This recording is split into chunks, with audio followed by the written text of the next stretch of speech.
Bonjour à toutes, bienvenue dans un nouvel épisode du podcast Pause Libre, le rendez-vous où on parle de temps, de vie de famille et où on décortique ensemble des astuces pour alléger cette charge mentale qui pèse parfois un peu trop lourd. Ce podcast, c'est ton espace pour prendre du recul, trouver l'inspiration et surtout décider de ta vie, de ton temps. Je suis Ludivine Cadeau, ta coach de vie dédiée à la gestion du temps et je vis en Bretagne. Je suis mariée, maman d'une préado de 11 ans et on partage notre quotidien avec ma belle-mère dans un joli petit bout du Morbihan. À travers mon entreprise Cadeau Coaching, je me spécialise dans l'accompagnement des mamans qui sont en couple, jonglant entre le travail et la maison, qu'elles soient salariées ou entrepreneurs, tout en ayant une partie, voire la totalité de leur activité professionnelle à domicile.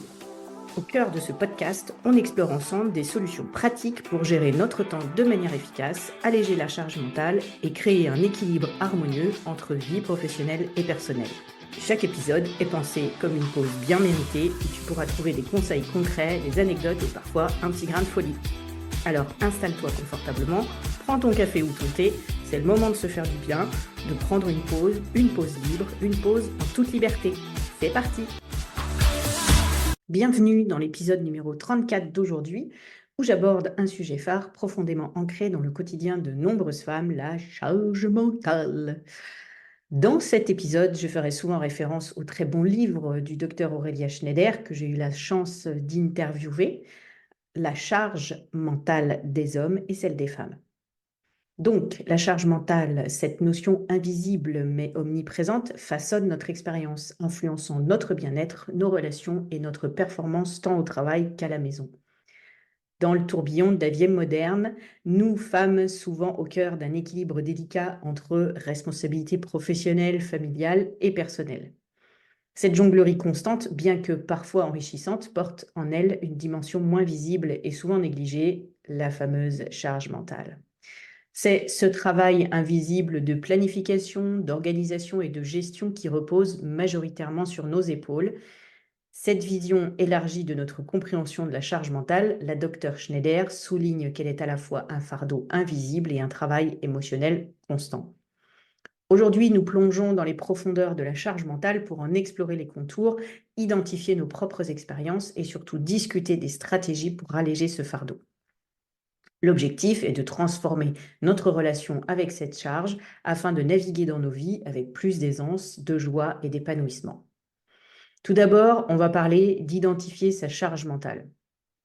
La charge mentale est souvent comparée à un onglet de navigateur constamment ouvert dans notre esprit, englobant tout, les tâches ménagères et la logistique familiale, à la planification de carrière et aux engagements sociaux. Pour la reconnaître, commençons par une introspection. C'est ce que recommande le docteur Schneider en suggérant de prendre du recul et d'observer notre quotidien comme si nous étions un observateur extérieur.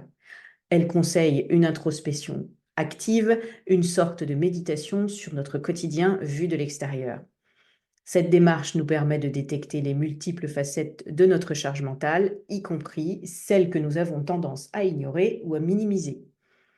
L'exercice consiste à s'observer soi-même et son environnement avec une objectivité bienveillante, reconnaissant chaque pensée et action comme faisant partie intégrante de notre charge mentale.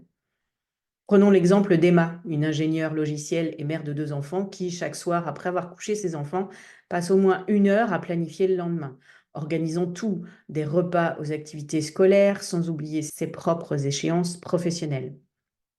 Son rituel nocturne de planification illustre bien comment la charge mentale peut s'étendre au-delà des tâches immédiates pour englober une gestion anticipative de la vie familiale et professionnelle. Cette prise de conscience l'a poussée à réfléchir sur l'impact de cette charge sur sa santé mentale et son temps libre. En suggestion d'action, ça serait tenir un journal de charge mentale. En effet, la tenue d'un journal de charge mentale pendant 1 semaine est une action concrète suggérée pour commencer à identifier et à mesurer l'ampleur de sa propre charge mentale. En documentant non seulement les tâches réalisées, on parle de done list, dont le sujet a été abordé dans l'épisode numéro 3, mais aussi les préoccupations et planifications à venir. Cet exercice permet d'avoir un aperçu clair et objectif de tout ce qui occupe notre esprit. Cela vous aidera à visualiser l'ampleur de votre charge mentale. Ce journal, un exercice inspiré par le docteur Schneider, devient un outil de prise de conscience qui révèle la diversité et la complexité de notre charge mentale, souvent sous-estimée ou invisibilisée.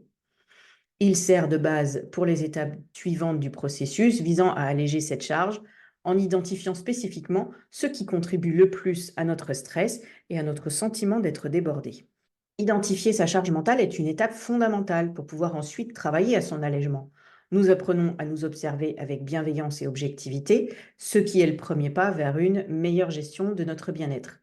L'exercice du journal de charge mentale est un moyen efficace de commencer ce voyage d'introspection, nous armant des informations nécessaires pour affronter cette charge de manière proactive et réfléchie. Ce processus d'identification est essentiel pour toute personne cherchant à comprendre et à réduire sa charge mentale. Il constitue les fondements sur lesquels reposent les stratégies d'allègement et les changements positifs à apporter dans notre vie pour un équilibre plus sain entre nos obligations et notre bien-être personnel. La deuxième partie aborde le fait de comprendre les sources de la charge mentale, parce que celle-ci est multiple. Parlons d'abord de l'influence des attentes sociétales. En effet, les attentes sociétales envers les femmes jouent un rôle prépondérant dans la genèse de la charge mentale. Historiquement et culturellement, les femmes ont été assignées au rôle de gardienne du foyer, responsable non seulement de l'intendance domestique, mais aussi du bien-être émotionnel de la famille. Ces attentes ne se sont pas dissipées avec l'intégration massive des femmes sur le marché du travail. Au contraire, elles se sont ajoutées aux responsabilités professionnelles, créant une double journée de travail pour de nombreuses femmes. Il y a bien sûr ensuite le désir de perfection alimenté par les médias. Le perfectionnisme est un autre facteur clé contribuant à la charge mentale, souvent exacerbé par les images idéalisées véhiculées par les médias et les réseaux sociaux. Ces plateformes présentent souvent une vision polie et sans faille de la vie familiale, professionnelle et personnelle, créant une pression pour atteindre des standards souvent irréalistes. Cette quête de la perfection peut conduire à une autosurveillance constante et à une critique interne, augmentant considérablement la charge mentale. Voyons maintenant le rôle des dynamiques familiales, qui jouent également un rôle important dans la charge mentale des femmes. Les modèles de comportement traditionnels où les tâches ménagères et la gestion du foyer sont inégalement répartis perpétuent la disproportion de la charge mentale sur les femmes. Même dans les foyers où une conscience de l'équité des tâches est présente, des schémas inconscients peuvent encore influencer la répartition des responsabilités, nécessitant une vigilance et une communication constante pour s'assurer d'une répartition équitable. Et je sais de quoi je parle. Parce qu'il y a souvent l'auto-imposition et les comparaisons sociales.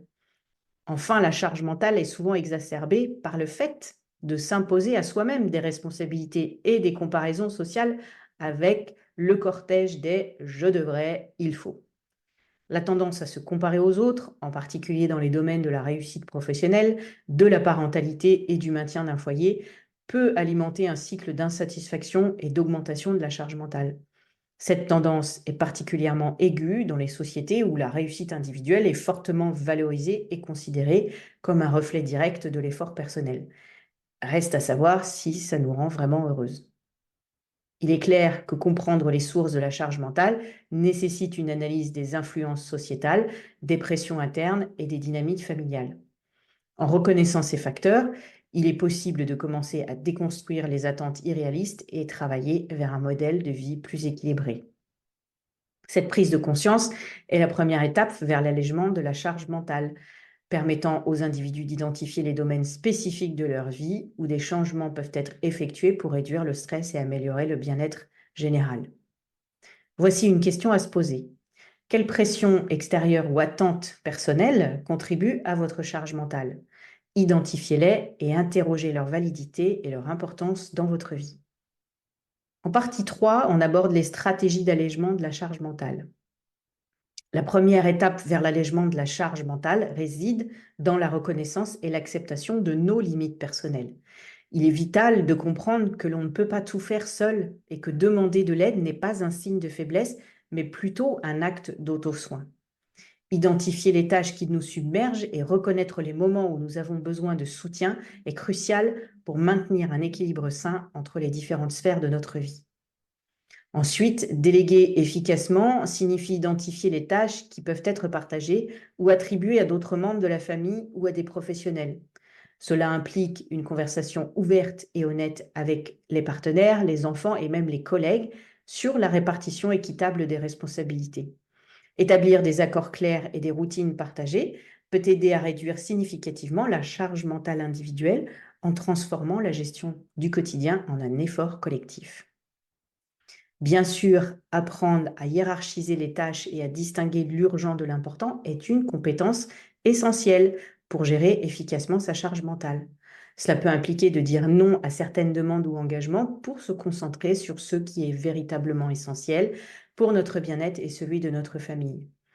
La création d'une to-do list réaliste et flexible qui tient compte de nos capacités et de notre énergie disponible est un outil précieux dans cette démarche. Enfin, cultiver une pratique de mindfulness, de pleine conscience et d'autocompassion peut aider à alléger la charge mentale en nous permettant de vivre plus pleinement dans le présent et en réduisant la tendance à l'anticipation anxieuse. Se donner la permission de prendre des pauses, pratiquer des activités relaxantes et adopter une attitude bienveillante envers soi-même sont des stratégies clés pour maintenir un état d'esprit équilibré. En suggestion d'action, identifiez une tâche que vous pouvez déléguer ou une activité où vous pouvez demander de l'aide cette semaine. Engagez-vous dans une discussion avec votre partenaire ou votre entourage sur la répartition des tâches en vous appuyant sur des observations, des sentiments, plutôt que sur des reproches. Cette approche recommandée par la Dr Schneider favorise une meilleure compréhension et coopération. Observez comment cela affecte votre charge mentale et votre bien-être. Dans la dernière partie, on parle de construire des systèmes de soutien. Parce que construire un système de soutien solide est essentiel pour alléger la charge mentale à long terme. Cela peut inclure des amis, de la famille, des groupes de soutien en ligne ou locaux, ainsi que des professionnels tels que des thérapeutes ou des coachs. Ces réseaux offrent non seulement un espace pour partager des expériences et des conseils, mais aussi pour se sentir compris et soutenu dans les défis que nous rencontrons. Ne pas hésiter à faire appel à des services professionnels pour des tâches spécifiques telles que le ménage, la garde d'enfants ou même la gestion de projets familiaux peut contribuer à réduire la charge mentale. Investir dans ce type de soutien permet de libérer du temps et de l'énergie pour se concentrer sur les aspects de notre vie qui nous apportent le plus de satisfaction et de joie. J'ai bien sûr à l'esprit que ce n'est pas forcément faisable pour tout le monde. Vous pouvez aussi participer à des groupes de discussion, des ateliers ou des séances de coaching dédiées à la gestion de la charge mentale. Ça peut offrir des perspectives nouvelles et des stratégies d'adaptation. Ces espaces permettent d'échanger sur des expériences vécues et d'apprendre des autres, de découvrir aussi des outils pratiques pour mieux gérer les responsabilités du quotidien. Alléger la charge mentale est un processus continu qui nécessite de la reconnaissance, de la délégation, des priorités claires et un solide réseau de soutien. En adoptant ces stratégies et en construisant des systèmes de soutien adaptés, nous pouvons non seulement gérer plus efficacement notre charge mentale, mais aussi améliorer notre qualité de vie. L'objectif n'est pas de viser une perfection inatteignable, mais de trouver un équilibre qui permette un épanouissement personnel et un bien-être collectif. En suggestion d'action, rejoignez un groupe en ligne ou dans votre communauté qui reflète vos défis et vos aspirations. L'échange d'expériences et de stratégies peut être incroyablement enrichissant et réduire le sentiment d'isolement. En conclusion, les filles, la charge mentale est un défi persistant, mais en prenant des mesures conscientes pour l'identifier, la comprendre et développer des stratégies pour la gérer, nous pouvons commencer à alléger son poids sur nos vies. Cela demande de la réflexion, du courage pour demander de l'aide et la volonté de repenser nos habitudes et nos attentes. Je vous encourage donc à prendre un moment pour réfléchir à l'épisode d'aujourd'hui. Quels petits changements pouvez-vous introduire dès maintenant pour réduire votre charge mentale? Rappelez-vous, même les plus petits pas peuvent mener à des changements significatifs. Un petit pas à la fois, une victoire à chaque fois. Ensemble, nous pouvons redéfinir notre relation à la charge mentale, cherchant non seulement à la gérer, mais à prospérer malgré elle. Ces suggestions de questions et de passage à l'action sont conçues pour vous accompagner et vous aider dans cette vie chargée que vous avez au quotidien. L'idée est bien sûr d'aider à faire baisser la charge mentale sans rajouter de stress ou de pression. Pas question. et je suis là si vous avez besoin. Vous avez besoin d'un coup de pouce pour démarrer? Vous n'arrivez pas à vous prendre par la main pour commencer? Alors j'ai vraiment envie de vous aider et de vous faire ce cadeau. Je vous propose une séance de coaching de 45 minutes. C'est totalement gratuit et sans engagement. Et si jamais vous vous dites, mais pourquoi je ferais ça? Dites-vous que vous vous faites un cadeau aussi. Bien sûr que vous y avez le droit. C'est le moment ou jamais de prendre l'aide que je vous propose. Et ce que j'y gagne, moi, eh bien, c'est le plaisir de coacher et d'aider parce que oui, j'aime ça. Sinon, il ne faudrait pas faire ce métier. Alors, il reste quelques créneaux. J'en ai rajouté quelques-uns. Alors, surtout, pensez à vous et n'attendez plus pour vous faire ce cadeau.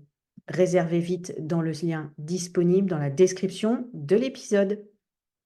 Voilà, c'est déjà la fin de cet épisode du podcast Pause Libre. J'espère que tu as pris autant de plaisir à écouter que j'en ai eu à partager ces moments avec toi. Si tu as aimé ce que tu as entendu, n'hésite pas à t'abonner pour ne rien manquer des prochains épisodes. C'est simple, rapide et ça te permettra de rester connecté à cette communauté où on prend soin de soi et de sa vie quotidienne. Et bien sûr, si tu as trouvé des pépites d'inspiration dans cet épisode, partage-les avec tes amis, tes collègues ou toute femme qui pourrait en bénéficier. J'attends aussi tes commentaires avec impatience. Que penses-tu de cet épisode? Quelles sont tes astuces pour alléger ta charge mentale? Dis-le-moi dans les commentaires sur Instagram ou sur LinkedIn. Les liens sont dans le descriptif de l'épisode. Ta voix compte et surtout, tu n'es pas seul. Alors voilà, c'est l'heure de se dire au revoir pour aujourd'hui. Prends soin de toi, de ta famille et de tes projets. Je te souhaite le meilleur, de la sérénité et plein de réussite dans tout ce que tu entreprends. On se retrouve très bientôt pour un nouvel épisode du podcast Pause Libre. D'ici là, n'oublie pas de t'abonner, partager et commenter et surtout de t'accorder le temps dont tu as besoin. À bientôt!